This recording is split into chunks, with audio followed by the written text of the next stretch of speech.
まもなく3番線に23時22分発練馬行き普通列車が到着いたします。危険ですので、黄色い点字ブロックの内側に下がってお待ちください。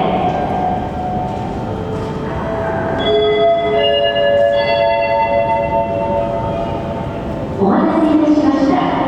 まもなく4番線に小樽から来ました普通列車が到着いたします。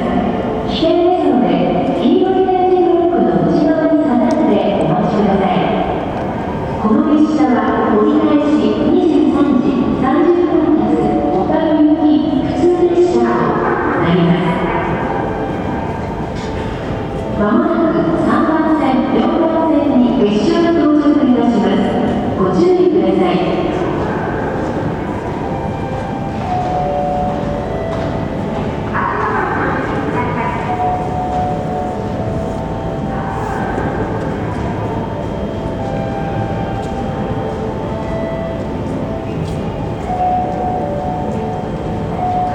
まもなく3番線、4番線に列車が到着いたします。ご注意ください。